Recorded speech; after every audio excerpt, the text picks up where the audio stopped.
আসছে অর্থবছর দেশে বাড়তে পারে এসি, রেফ্রিজারেটর, মোবাইল ফোন সহ বেশ কিছু পণ্যের দর। বিপরীতে কমতে পারে আইসক্রিম, মাইক্রোবাস, চিনি ও জমির রেজিস্ট্রেশন ফি সহ বেশ কয়েকটি পণ্য ও সেবার দর।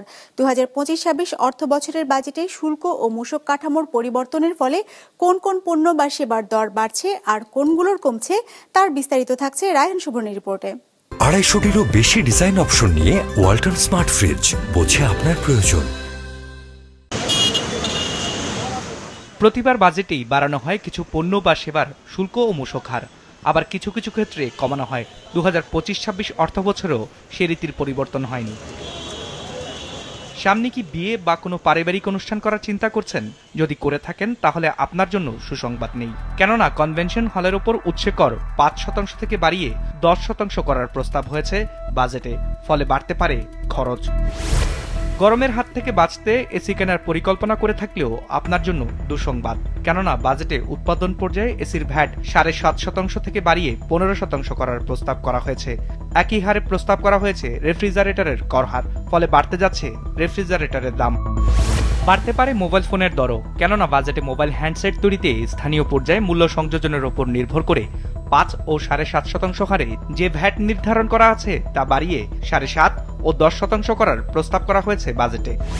বাড়তি ব্যয় গুনতে হবে ঘর সাজাতেও। প্লাস্টিকের টেবিলওয়্যার, কিচেনওয়্যার কিংবা টয়লেট সামগ্রীতে উৎপাদন পর্যায়ে মূসক 7.5% থেকে বাড়িয়ে 15% করার প্রস্তাব করা হয়েছে। ফলে বাড়তে পারে এসব পণ্যের দর। ব্লেডের মূসক 2.5% বাড়িয়ে 7.5% করা হয়েছে। ফলে বাড়তে পারে শেভিং এর খরচ। বাজেটে সরাসরি সিগারেটের শুল্ক বাড়ানো না হলেও সিগারেটের পেপার আমদানির ক্ষেত্রে সম্পূরক শুল্ক 150% থেকে বাড়িয়ে 300% প্রস্তাব করা হয়েছে। বাড়তে পারে অনলাইন ব্যবসার খরচও, কেননা অনলাইনে পণ্য বিক্রির উপর কমিশনের উপর মূসক হার 5% থেকে বাড়িয়ে 15% করা হয়েছে। আমদানি করা আলু, পেঁয়াজ সহ অন্তত 1.5 শতাধিক নিত্যপণ্যের দরও বাড়তে পারে, কারণ এসব পণ্য আমদানিতে এখন গুনতে হবে 2% হারে উৎসে কর, যা এতদিন ছিল 0।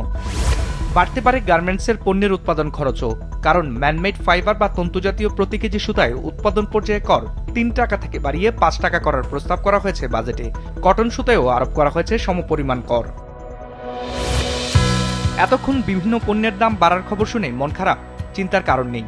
আপনার মন ভালো করার জন্য খেয়ে নিতে পারেন একটি আইসক্রিম, কেননা সরবরাহ পর্যায়ে আইসক্রিমের সম্পূরক শুল্ক 10% থেকে কমিয়ে 5% করা হয়েছে। ফলে কমতে পারে এই পণ্যটির দাম।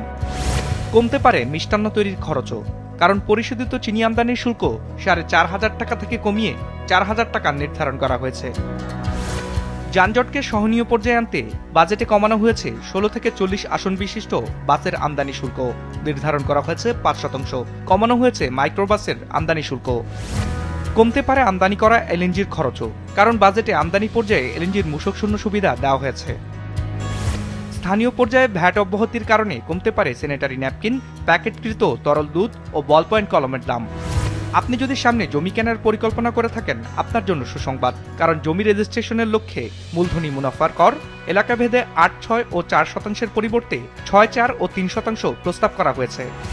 2025-26 অর্থ বছরের বাজেট কমাচ্ছে আপনার ইন্টারনেট ব্যবহারের খরচও, কারণ ইন্টারনেট সেবার উপর উৎসে কর 10% থেকে কমিয়ে 5% করা হয়েছে।